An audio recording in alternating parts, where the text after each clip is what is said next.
ነገ የውሙል ቂያማ አላህኛን በጀሃነም እሳት ከመቅጣቱ በፊት እሳት እንዳንገባ 10 የምህረት መንገዶችን አዘጋጅቶልናል። ተመልከቱ በእስላም የምህረት መንገድ ስፋቱ ማለት ነው።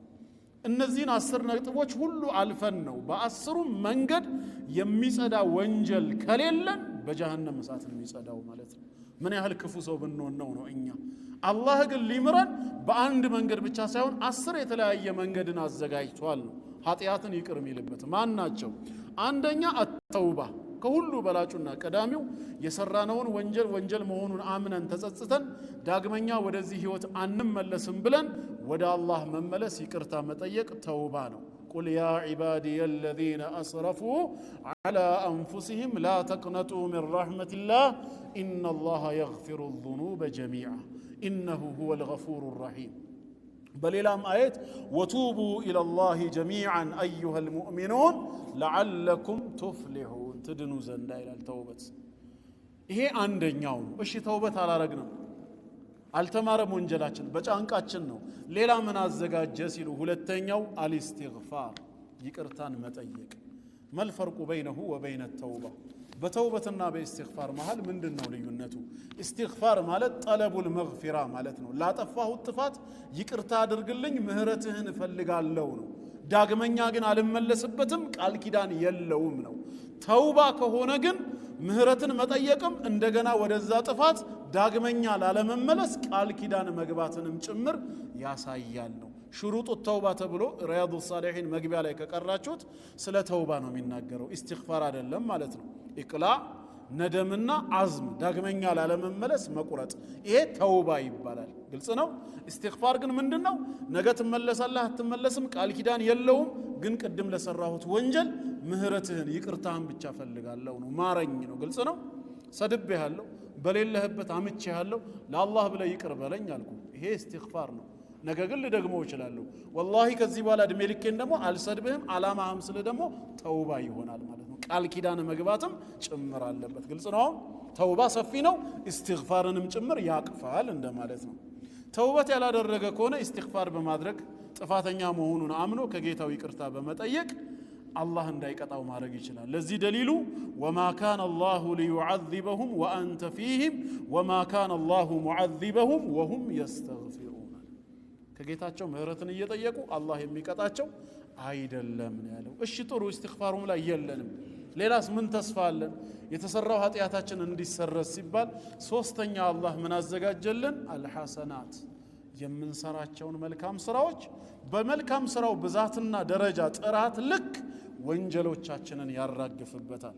ኢነል ሐሰናት ዩዝሂብነ ሰይአት እንዳለው ሱረቱ ሁድ ላይ መልካም ስራ ኃጢአት ያስወግዳል። ነብያችን ሰለላሁ ዐለይሂ ወሰለም ኢተቂላህ ሐይሱ ማ ኩንት ወአትቢኢ ሰይአት አልሐሰና፣ መጥፎን ስትሰራ በምትኩ ሐሰናን አስከትል። ለምን? ተምሑሃ ታብስልሃለች አሉ። ሰውየው ውዱእ ሲያደርግ ከእያንዳንዱ የውሃ ጠብታ በእጁ በአይኑ ያየበት የሰራበት ወንጀል አብሮ ይረግፋል ይላል አይደል? ይሄ መልካም ስራ ውጤት ነው። ወደ መስጊድ ስትሄድ ባነሳው እግር ልክ አንዱ ወንጀል ሲያራግፍ ሌላው ሐሰናህን ደጅ ያደርጋል፣ ከፍ ያደርገዋል። በጥቅሉ አልሐሰናት የተባሉት ምንድናቸው? ኃጢአትን ያስወግዱልናል። በዚህ በኩልም ሊታረቀን ይፈልጋል አላህ።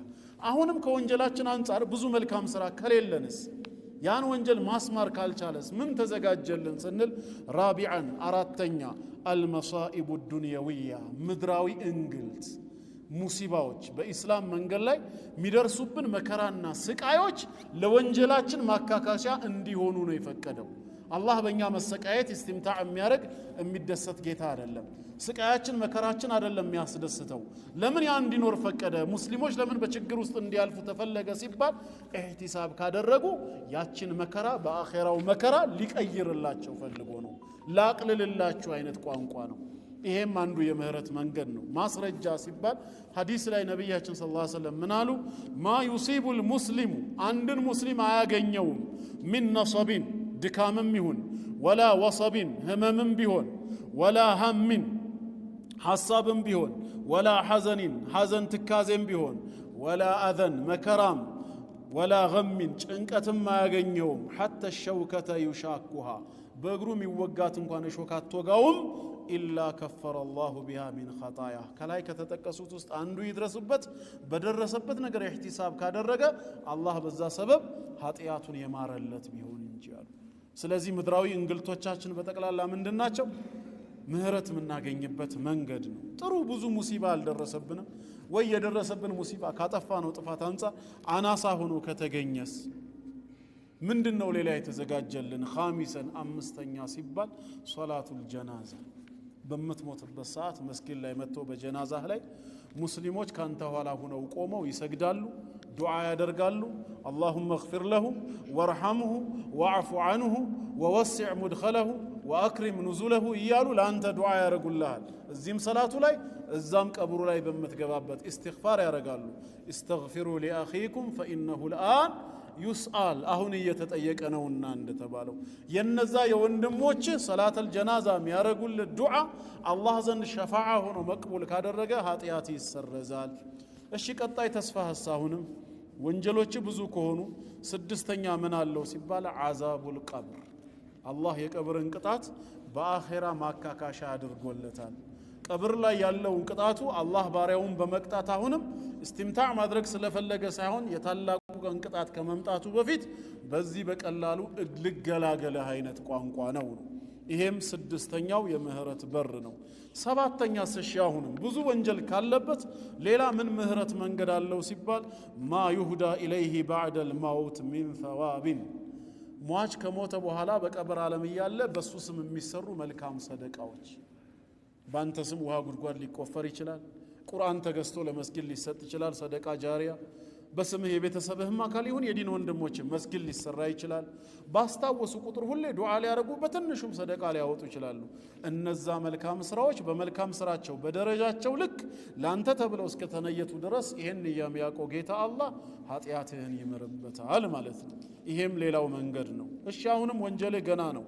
ምን ታደርጋለህ ሲባል ስምንተኛ አህዋሉ የውሙል ቂያመቲ ወሸዳኢዲ የትንሣኤ ቀን አስፈሪ ሁኔታ ብርቱ መከራና ስቃዮቹ ማቃለያ ይሆናሉ። ከቀብር ዓለም ተቀስቅሶ ሲወጣ የጌታችን ፍርድ እስኪሰማ ድረስ ፀሐይ ባናታችን ተየዩ ስንዝር ብቻ ረቃ መገኘቷ በወንጀላችን ልክ ላባችን ከእግር አንስቶ እስከ አፋችን ድረስ እንደ ጎርፍ ማጥለቅለቁ የሚታየው ሸዳኢድ ብርቱ መከራ ሁሉ ማቃለያ ይሆንለታል። ቀድ تسقط عنه عقوبة جهنم የጀሃነም ቅጣትም ሊነሳለት ይችላልና ነው። እሺ አሁንስ ካልጠራስ በእነዚህ ሁሉ በስምንት መንገድ አልፎ እሳት ልገባ አይደለም ወይ ብሎ ሲዘጋጅ ዘጠነኛን አላህ የምህረት በር ይከፍታል። ኢቅቲሳሱል ሙእሚኒን بعضهم من بعض ሙእሚኖች ከፊላቸው ከከፊሉ መብትን የሚያስመልሱበት ቂሳስ የሚያደርጉበት حينما يوقفون على قنطرة بين الجنة والنار በጀነትና በጀሃነም መሃል የሆነ ጫፍ ድልድይ ላይ በሚቆሙ ሰዓት ጌታችን አላህ ምን ይላቸዋል? بعد عبور الصراط ሲራጥን አልፈው እኮ ነው ተሻገሩ።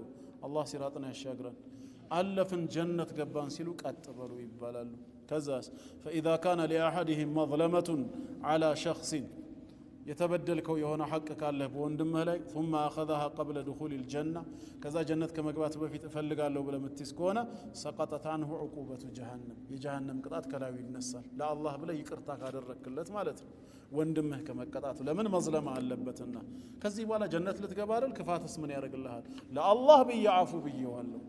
የዛን ጊዜ ያ ወንድምህ የነበረው ዘጠነኛው ይቀልለታል። መጨረሻ ምን አለ ሲባል ሸፋዓቱ ሻፊዒ ያማላጆች መልጃ ትልቁ ሸፋዓ ደግሞ የማን ነው? የረሱል አለይሂ ሰላቱ ወሰላም መልጃ ይሆናል። በሳቸው መልጃ ወይ ሹሃዳ ከቤተሰብ ካለ ወይ ለአካለ መጠን ከመድረሱ በፊት የሞቱ ህፃናቶች ካሉ እነዚህ ሁሉ ያማልዱሃል። ያ ሁሉ ከሌለ ወለም يبقى الا شفاعه ارحم الراحمين ይላል አላህ ራሱ።